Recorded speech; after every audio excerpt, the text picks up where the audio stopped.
চাচাতো বোনের সাথে রাতে যেভাবে কাজ করলাম গল্পটি সম্পূর্ণ শুনলে আপনারা মেশিন দিয়ে টপ টপ করে পানি চলে আসবে, আপনারা হাতের কাজ করতে বাধ্য হবেন। তাই হাতের কাজ করার আগে অবশ্যই হাতের কাছে টিস্যু রাখবেন। যখন আমি শহরে এলাম তখন আমার চাচার মেয়ের রুমে থাকতাম। সে আমার থেকে ছোট ছিল। প্রতিরাত যখন আমি কাজ থেকে ক্লান্ত হয়ে পড়তাম তখন আমার রুমে গিয়ে ঘুমিয়ে পড়তাম। আমার চাচার মেয়ে আমার পাশেই ঘুমাত। সেই রাতে আমি একটু দেরি করে বাড়ি ফিরলাম এবং এসেই রুমে গিয়ে মাথা রেখে শুয়ে পড়লাম। কিছুক্ষণ পর বোন সেখানে চলে এল। তারপর সে আমার চুলে হাত বুলাল এবং আমার পায়ের কাছে বসে গেল। হঠাৎ সে কিছু করতে শুরু করল যা অনুভব করে আমার ক্লান্তি দূর হতে লাগল। তারপর সে বলল, যতক্ষণ তোমার ক্লান্তি দূর না হবে ততক্ষণ তোমাকে আরাম মিলবে না কি। তারপর বোন সারারাত আমাকে। হ্যালো বন্ধুরা, আজকের এই গল্পে আপনাদের সবাইকে স্বাগতম। আমার নাম শচীন। আমি যে মেয়ের রুমে থাকতাম আমার মনে হয়েছিল সে ছোট, কিন্তু সে মোটেও ছোট ছিল না। সে এতটাই বুদ্ধিমতী ছিল যে 7 বছরের একটি ছেলের দেখাশোনা করতে পারত। আসলে আমি কাজের সূত্রে শহরে এসেছিলাম এবং আমার চাচার বাড়িতে থাকতে শুরু করি। আমার মা আমাকে অবিবাহিত ছেলেদের সাথে থাকতে দিতে রাজি ছিলেন না। তিনি বলেছিলেন, শহরে তোমার চাচার বাড়ি আছে, তুমি সেখানেই থাকবে। আমি শহরে একটি ভালো বেতনের চাকরি পেয়েছিলাম। যখন আমি আমার চাচার বাড়িতে পৌঁছলাম তখন তাদের বাড়ি দেখে আমি ভাবনায় পড়ে গেলাম। চাচার বাড়ির দরজা এত ছোট ছিল যে আমার ব্যাগ এবং আমি একসাথে ভেতরে যেতে পারতাম না। কারণ এখন আমাকে সেই ছোট বাড়িতে থাকতে হবে। বাড়িতে রান্নাঘর ছাড়া একটি বেডরুম এবং একটি হল ছিল এবং সেটাও খুব ছোট ছিল। আমরা গ্রামে একটি বড় বাড়িতে থাকতাম। এখন আমি কাজের সূত্রে শহরে আমার চাচার বাড়িতে থাকতে এসেছি। চাচার বাড়িতে চাচা, চাচি এবং তাদের একটি মেয়ে ছিল। চাচা গ্রামে সবাইকে বলতেন যে শহরে তার খুব বড় বাড়ি আছে। এখন আমি সত্যিই তার বড় বাড়ি নিজের চোখে দেখছি। চাচার মেয়ে এখন 8 বছরের হয়ে গেছে। তার নাম ছিল। আমি জানতাম না যে 8 বছরের অঞ্জলি এত কিছু জানত। যখন অঞ্জলি আমার জন্য পানির গ্লাস নিয়ে এল তখন আমি তাকে দেখেই থাকলাম, কারণ অঞ্জলিকে আমি যখন 6 বছরের দেখেছিলাম তখন সে এখন 8 বছরের হয়ে গেছে। এখন সে আরও সুন্দর দেখাচ্ছিল। তারপর আমি পানি পান করলাম। এরপর চাচি আমার জন্য নাস্তা বানাতে শুরু করল। চাচাও আমাকে দেখে খুশি হলেন। মা আগেই তাকে বলে দিয়েছিলেন যে শচীন শহরে তোমার বাড়িতে থাকবে। আমি আমার চাচাকে তার বাড়িতে থাকার জন্য প্রতি মাসে 000 টাকা দিতে যাচ্ছিলাম। তাই চাচি এবং চাচার আমার থাকতে কোনো সমস্যা ছিল না। অন্যদিকে যদি আমি তাদের বাড়িতে বিনামূল্যে থাকতাম তাহলে চাচি আমাকে 2 দিনের বেশি থাকতে দিত না। আমার এত ভালো বেতন ছিল, কিন্তু আমার মা বলতেন, অবিবাহিত ছেলেদের সাথে থাকলে তুমি খারাপ হয়ে যাবে কি। তাই মায়ের কথা মেনে আমি আমার চাচার বাড়িতে থাকলাম। যখন অঞ্জলি এবং আমি প্রথম দেখা করলাম তখন অঞ্জলি আমার দিকে তাকিয়েছিল। চাচার বাড়িতে একটি রুম অঞ্জলির ছিল। চাচা এবং চাচি হলামি কথা না বলে চুপচাপ ঘুমিয়ে পড়লাম। তারপর কিছু দিন কেটে যাওয়ার পর পরের মাসের 3 তারিখে আমার বেতন পেয়ে গেলাম। তারপর চাচার বাড়িকে নিজের বাড়ি ভেবে আমি অনেক জিনিস কিনে চাচার বাড়িতে চলে এলাম। অঞ্জলির জন্য একটি নায়রা স্যুট, চাচার জন্য ফর্মাল ইউনিফর্ম, চাচির জন্য শাড়ি এবং খাবারের জিনিস, আমি সব কিছু নিয়ে এসেছিলাম। চাচি সব দেখে খুব খুশি হলেন। অঞ্জলি এখন আমার সাথে হেসে কথা বলছিল। এমনই এক রাত যখন আমি জল খেতে উঠলাম তখন অঞ্জলিকে আমার পাশে দেখতে পেলাম না। আমি আমার রুমের দরজা খোলা পেয়ে বাইরে গিয়ে দেখলাম রাত 1টার সময় অঞ্জলি হোলের পর্দা সরিয়ে দিয়েছে এবং হোলের দিকে তাকিয়ে আছে। আমি দেখতে গিয়ে তার পিছনে দাঁড়ালাম। সে এত রাতে হোলের দিকে কি দেখছে? আমি তার পিছনে দাঁড়াতেই আমার নজর হোলের দিকে ঘুরে গেল। সামনের দৃশ্য দেখে আমি অঞ্জলিকে এক পাশে টেনে নিয়ে তার হাত ধরে বেডরুমে নিয়ে গেলাম। আমি অঞ্জলিকে বললাম, অঞ্জলি, তুমি কি করছিলে? ওরা তোমার নিজের বাবা মা। রাতে মা বাবার প্রাইভেট সময়ে উকি দেওয়া ঠিক নয়। অঞ্জলিকে এভাবে চাচাচাচির দিকে তাকাতে দেখে আমি একটু রেগে গেলাম। তখন সে আমার কাছে ক্ষমা চেয়ে বলল, দাদা, এ সম্পর্কে কাউকে বলো না। আমি আজকের পর আর এমন কিছু করব না। অঞ্জলি যা করছিল তাতে তার তেমন কোনো ভুলও ছিল না। চাচার এখন একটি বড় বাড়ি কিনে নেওয়া উচিত ছিল, কারণ তাদের মেয়ে এখন বড় হয়ে উঠছিল। তাই তাদের এটা বুঝতে হবে। পরের দিন আমি চাচাকে বললাম, চাচা, এখন আপনার একটি বড় বাড়ি কিনে নেওয়া উচিত। আমাদের মায়েরা এখন বড় হয়ে উঠছে, তারও নিজের আলাদা রুম দরকার, আর আপনারও আলাদা রুম দরকার। চাচা বললেন, বাড়িতে আমরা 3 জন মানুষ, 3 জনের জন্য এত বড় বাড়ির কি দরকার? এখন তুমি বাড়িতে চতুর্থ ব্যক্তি, তবুও আমাদের থাকতে কোনো সমস্যা হচ্ছে না। তাহলে বড় বাড়ি কেন চাই? উত্তর শুনে আমার মুখ খারাপ হয়ে গেল। চাচার সাথে কথা বলার সময় আমার ফোন বেজে উঠল।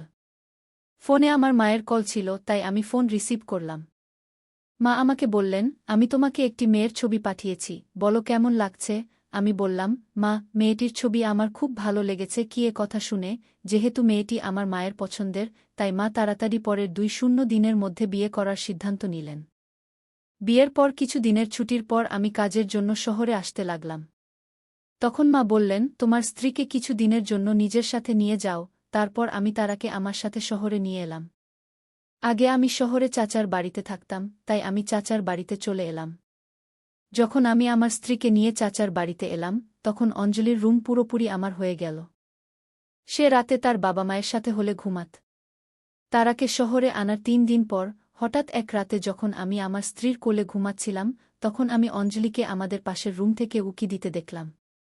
তাকে দেখে আমি তাড়াতাড়ি তারাকে ছেড়ে বিছানা থেকে উঠে বসলাম। আমাকে উঠতে দেখে অঞ্জলি তাড়াতাড়ি দরজা থেকে সরে গেল। তারপর আমি ভাবতে লাগলাম, যদি তারাকে এই শহরের পরিবেশ পছন্দ হয়, তাহলে আমি পরের মাসেই আমাদের জন্য আলাদা রুম খুঁজে নেব। কিন্তু 5ম দিনেই তারা শহরটাকে না বলতে শুরু করল। সে বলল, আমি এখানে বেশি দিন থাকতে পারব না। আমার গ্রামে থাকার অভ্যাস, এখানকার জলও আমার পছন্দ নয়, বাতাসও নয়। তারপর হঠাৎ তারার স্বাস্থ্য খারাপ হয়ে গেল। এতদিন থাকার পরও আমার কোনো সমস্যা হয়নি, কিন্তু তারার ব্যথা শুরু হল। তাই সে গ্রামে যাওয়ার জিদ করতে লাগল। তার স্বাস্থ্য খারাপ হতে থাকায় আমি তাকে গ্রামে পাঠিয়ে দিলাম। তারপর আমি চাচার বাড়িতে একা থাকতে লাগলাম। আমি তারার সাথে ততটা খুশি ছিলাম না, যতটা হওয়া উচিত ছিল। কারণ আমি যে ছবি দেখেছিলাম তা খুব চমকদার ছিল, আর সে বিয়েতেও চমকাচ্ছিল। কিন্তু বিয়ের পর যখন সে মেকআপ তুলে ফেল, তখন তাকে দেখে আমি খুব বিব্রত বোধ করলাম। কারণ আকাশের তারার মতো আমার তারা ছিল না, সে একটু শ্যামলা ছিল। আমার গোরা স্ত্রী চাইছিল, কিন্তু এখন আর কি করা, বিয়ে হয়ে গেছে, আর সে পবিত্র। তাই আমি তাকে বিশ্বাস করে তার সাথে জীবন কাটাতে চাইলাম। এখন তারা গ্রামে চলে গেছে, তাই আমার জন্য আরও ভালো ছিল। যদিও এখন আমার বিয়ে হয়ে গেছে, তবুও আমি শহরেই কাজ করব। তাই ভাবলাম চাচার বাড়িতেই থাকা ভালো, কারণ নিজের জন্য এত টাকা খরচ করা আমার পছন্দ নয়। তারার গ্রামে যাওয়ার পর আমি 3 দিনের ছুটি নিলাম, কারণ আমি খুব ক্লান্ত হয়ে পড়েছিলাম এবং বিশ্রাম নিতে চেয়েছিলাম। যেদিন আমার ছুটি, চাচা যেমন প্রতিদিন সকালে কাজে চলে গেলেন, চাচি একটি গৃহশিল্প কোম্পানিতে কাজ করতে যেতেন। তিনিও কাজে চলে গিয়েছিলেন। সেই সময় অঞ্জলি এবং আমি দুজনেই বাড়িতে ছিলাম। নাস্তার পর আমি আমার ল্যাপটপ নিতে বেডরুমে যাচ্ছিলাম। কামরার দরজায় হ্যান্ডেল পর্যন্ত ছিল না, তাই বেডরুমের দরজা সবসময় একটু খোলাই থাকত। আর আজ আমি অঞ্জলিকে খোলা দরজার ফাঁক দিয়ে তার কাপড় বদলাতে দেখলাম। অঞ্জলির গোরা সুন্দর রূপ দেখে আমার চোখে চমক এসে গেল। তারপর ভাবলাম, কোথায় আমার কালো বউ আর কোথায় অঞ্জলি, দুজনের মধ্যে দূর দূর পর্যন্ত কোনো মিল নেই। অঞ্জলি অনেকদিন ধরে আমার আশেপাশে ছিল, কিন্তু আমি তাকে কখনো এভাবে দেখিনি। তার গোরা রং দেখে বললাম, হায় রে আমার কপাল। এখন আমার অঞ্জলিকে এভাবে দেখতে ভালো লাগতে শুরু করেছিল, তাই আমি তাকে দেখতেই থাকলাম। এতে আমার ভেতর একটা সাড়া পড়ে গেল। এখন আমি অঞ্জলিকে আর বেশি সময় ধরে দরজায় দাঁড়িয়ে দেখতে পারছিলাম না, কারণ এটা আমার ভালো লাগছিল না। যখন অঞ্জলি প্রস্তুত হয়ে কামরা থেকে বেরিয়ে এল, আমি তাকে দেখেই থাকলাম। সে অত্যন্ত সুন্দর দেখাচ্ছিল। চাচা চাচি মধ্যবিত্ত ছিলেন, কিন্তু অঞ্জলি একটা হাই ক্লাস মেয়ের মতো থাকত। সে দেখতে খুব সুন্দর ছিল, তাই কোনো কাপড়ই তার উপর ভালো লাগত। সেই রাতে অঞ্জলি আমার কামরায় ঘুমাতে এল। সে বলল, ভাবি গ্রামে চলে গেছেন, এখন আমি আবার আমার রুমে আরামে ঘুমাতে পারব। সে আর হলেও ঘুমাতে চাইছিল না, তাই আমি তাকে আগের মতো আমার পাশে ঘুমাতে দিলাম। রাতে কামরায় অন্ধকার ছিল। কিছুক্ষণ পর আমি কারো হাঁটার শব্দ শুনলাম। আমি কামরার লাইট জ্বালালাম, তখন দেখলাম অঞ্জলি তার কাপড়ের পাশে দাঁড়িয়ে আছে। আমি তার কাছে গেলাম এবং কিছু না বলে আমার শার্ট খুলে রেখে লাইট বন্ধ করে ঘুমিয়ে পড়লাম। আমার মনে হল অঞ্জলিও তার কাপড় বদলাতে দাঁড়িয়েছিল, তাই লাইট বন্ধ করে দিয়েছিলাম। কিছুক্ষণ পর আমি আবার লাইট জ্বালালাম, তখন অঞ্জলি ছোট ছোট কাপড়ে ছিল। আমি তাকে এভাবে দেখে লজ্জা পেলাম এবং আবার লাইট বন্ধ করে ঘুমিয়ে পড়লাম। পরের দিনও আমার ছুটি ছিল, কারণ আমার ছুটি পুরো 3 দিনের ছিল। তাই আমার বন্ধু আমাকে বলল যে আজ আমাদের কোথাও বেড়াতে যাওয়া উচিত। তাই আমি আমার বন্ধুর সাথে দুপুরে বেড়াতে গেলাম। তখনই আমি অঞ্জলিকে একটি দামি ক্যাফেতে বসে থাকতে দেখলাম। তার সখীরা খুব হাইফাই লাগছিল। সে বাড়ি থেকে আলাদা আলাদা কাপড় পরে বেরিয়েছিল, আর এখন আমি অঞ্জলিকে একেবারে অন্য রকম কাপড়ে দেখছিলাম। তারপর আমি উঠে গিয়ে অঞ্জলির সাথে দেখা করলাম। আমি তাকে বললাম, এসব কি? সে আমাকে তার সখীর কাছ থেকে আলাদা নিয়ে গেল এবং বলল, শচীন, আমি আজ রাতে তোমার সব প্রশ্নের উত্তর দেব। এখন তুমি এখান থেকে চলে যাও, প্লিজ। আর হ্যাঁ, তোমার মুখ বন্ধ রাখো যতক্ষণ না আমি তোমার প্রশ্নের উত্তর দিই। তারপর রাতে যখন চাচা চাচি ঘুমাতে চলে গেলেন, তখন আমি অঞ্জলিকে জিজ্ঞাসা করতে শুরু করলাম, অঞ্জলি, আমি দুপুরে যা দেখলাম তার মানে কি? তখন সে বলল, এসব হাই ক্লাস লাইফ ছিল, কারণ আমি এভাবে থাকতে পারি না। অঞ্জলি 8 বছরের মেয়ে ছিল, কিন্তু আমি তার ব্যবহার ও কথায় বড় পার্থক্য দেখলাম। আমার সাথে কথা বলতে বলতে সে আমার কাছে চলে এল। যেদিন থেকে আমার বিয়ে হয়েছে সেদিন থেকে আমি অনুভব করছিলাম যে একজন নারী থেকে আমি কতটা সুখ পাই, আর এখন অঞ্জলির মতো সুন্দরী মেয়েকে আমার পাশে দেখে আমি আমার হুঁশ হারাতে শুরু করেছিলাম। কিন্তু যেই আমার হুঁশ ফিরল এবং আমি অঞ্জলিকে আমার থেকে দূরে সরালাম, তখন আমার মনে হল না যে অঞ্জলি আমার চাচার মেয়ে, কারণ তার ব্যবহারে আমার তা মনে হয়নি। সেই রাতে আমি তাকে আমার থেকে দূরে সরিয়ে ঘুমাতে চলে গেলাম এবং সকালে উঠার আগেই কামরা থেকে বেরিয়ে গেলাম। আমি হলে বসে নাস্তা করছিলাম, যখন অঞ্জলি কামরা থেকে বেরিয়ে এল, তখন আমি তাকে খোঁড়াতে খোঁড়াতে হাঁটতে দেখলাম। আমি বুঝতে পারছিলাম না যে সে কেন এভাবে পায়ে খোঁড়াচ্ছে। আমার মনে হল হয়তো তার পায়ে কিছু লেগেছে। যখন চাচির নজর তার উপর পড়ল, তখন চাচি তাকে জিজ্ঞাসা করলেন, অঞ্জলি, তুমি এত খোঁড়াচ্ছ কেন? তোমার পায়ে কোনো সমস্যা আছে? এতে সে বলল, শচীন আমার থেকে ভালো জানে যে আমার পায়ে কী সমস্যা আছে। অঞ্জলি সরাসরি আমার দিকে ইশারা করল। আমি এর কারণ জানতাম না এবং এও জানতাম না যে সে আমাকে এমন কেন বলল। তবুও আমি চাচিকে বললাম যে ঘুমানোর সময় অঞ্জলির পা বিছানার কোণায় লেগে গিয়েছিল। অঞ্জলি সকাল থেকে সন্ধ্যা পর্যন্ত আমাকে খুবই লোভনীয় দৃষ্টিতে দেখছিল। তারপর আমি ভাবলাম, যেই চাচি কাজে যাবেন, আমি তাকে এমন মিথ্যা বলার কারণ জিজ্ঞাসা করব। সেই সময় অঞ্জলি আমাকে বলল, আজ আমি শুধু আমার মায়ের সামনে খোঁড়াচ্ছিলাম, কাল বাবার সামনেও এভাবেই খোঁড়াব। আরও অনেক কিছু করতে পারি আমি, যদি তুমি আমাকে তা না দাও যা আমি চাই। সে বলল, যখন তোমার কোনো কিছুরই প্রয়োজন নেই, তখন আমি তোমাকে কিভাবে কিছু দিতে পারি? তখনই অঞ্জলি আমার কাছে এল। তারপর সে বলল, ঠিক আছে, তুমি যা চাও তা আমার কাছ থেকে নিতে পারো। এবং সে আমার সামনে তার বাহু প্রসারিত করে দাঁড়িয়ে রইল। আমি বুঝতে পারলাম না সে কি বলছে। তখনই সে আমার হাত ধরে তার কোমরে রাখল এবং বলল, তুমি যা চাও আমার সাথে করতে পারো, কিন্তু এর জন্য তোমাকে আমাকে কিছু অর্থ দিতে হবে। তখন আমার মনে পড়ল, গত রাতেও সম্ভবত অঞ্জলি আমার প্যান্ট থেকে কিছু টাকা নিচ্ছিল, কিন্তু তবুও আমি তাকে কিছু বলিনি। কিন্তু এখন সে চরম সীমায় পৌঁছে গেছে। সে টাকার জন্য এত অল্প বয়সে অবাঞ্ছিত কাজ করতে প্রস্তুত ছিল। সে জোর করে আমার হাত তার কোমরে রাখল। আমি তাকে বললাম যে এটা সব ভুল, কিন্তু সে একটাও শুনল না এবং তারপর সে আমাকে জড়িয়ে ধরল। তারপর কোনোমতে আমি অঞ্জলি থেকে দূরে সরে গেলাম। সে আমাকে আবার তার দিকে টেনে নিল। তারপর সে বলল, এখন আমাদের মধ্যে কেউ নেই, তুমি আমার কাছ থেকে যা চাও নিতে পারো। অঞ্জলি কথা বলছিল, তখনই দরজায় চাচি এসে পড়লেন। চাচি যখন আমাদের দেখলেন, তখন অঞ্জলি আমার থেকে বেশি দূরে ছিল না। চাচি অঞ্জলিকে বললেন, অঞ্জলি, তুমি এসব কি করতে যাচ্ছ?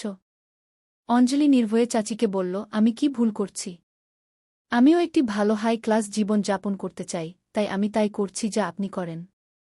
আপনি কি আপনার ম্যানেজারের সাথে এমন কিছু করেন না এবং তার কাছ থেকে টাকা নেন না? আমি এসব দেখেছি। এখন আমার কাছে আমার বাড়িতে বেশি টাকা উপার্জনের উপায় পেয়েছি, তাই আমি তার সাথে এসব করতে প্রস্তুত। তখন চাচি অঞ্জলির উপর চিৎকার করে উঠলেন। তিনি অঞ্জলিকে বললেন যে তুমি খুব বোকা, তোমার বড়দের সাথে কথা বলার কোনো বুদ্ধি নেই।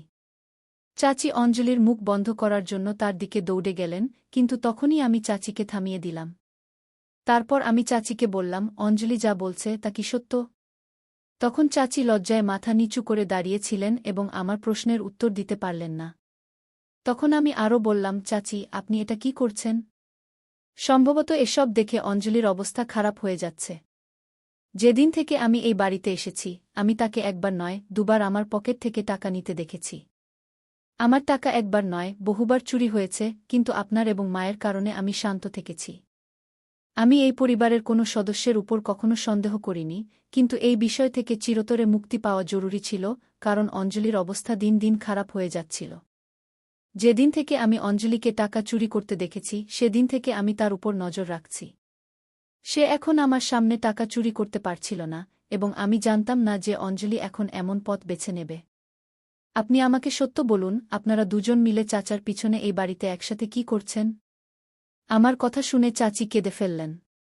তারপর তিনি বললেন, দয়া করে ধৈর্য ধরুন এবং আপনার চাচাকে কিছু বলবেন না। শুধু একবার আমি একটি ছেলেকে আমার কোম্পানিতে নিয়ে গিয়েছিলাম, তারপর কখন তার নজর আমার উপর পড়ল, আমি টেরই পাইনি। আমার কোম্পানিতে একজন ম্যানেজারের সাথে আমার সম্পর্ক আছে, এবং সেই সম্পর্কের একমাত্র কারণ টাকা। আপনার চাচার কাছে টাকা থাকা সত্ত্বেও তিনি আমাদের সুখে রাখতে পারেন না, এবং না তার কোনো মাথাব্যথা আছে। আপনার চাচা আমার এবং তার মেয়ের সম্পর্কে কখনো কিছু ভাবেননি। ম্যানেজার থেকে যে টাকা পাই তা দিয়ে আমি আমার এবং অঞ্জলির কিছু প্রয়োজন মেটাই, কিন্তু আমি জানতাম না যে অঞ্জলির প্রয়োজন এত বেড়ে যাবে। আপনার চাচার শহরে আরও একটি বাড়ি আছে, সেই বাড়ি এই বাড়ি থেকে বড়, কিন্তু আপনার চাচা সেই বাড়ি ভাড়া দিয়ে টাকা উপার্জন করেন এবং আমাদের এত ছোট বাড়িতে মানিয়ে নিতে বাধ্য করেন। আপনার চাচার কৃপণতার কারণে এই সময় আমাদের জীবনে এসেছে, কিন্তু এখন আমি আমার ভুল বুঝতে পেরেছি। তারপর চাচি অঞ্জলিকে স্নেহে জড়িয়ে ধরে বললেন, আমাকে ক্ষমা করো, আমি আজকের পর সেই চাকরি এবং ম্যানেজারের সংস্পর্শ ছেড়ে দেব। তখন অঞ্জলি বলল, মা, আমি ইচ্ছা করেই এটা করছিলাম যাতে আপনি এসব ছেড়ে দেন। যখন শচীন ভাই আমাকে টাকা চুরি করতে দেখল, তখন আমি তাকে সব সত্য বলেছিলাম।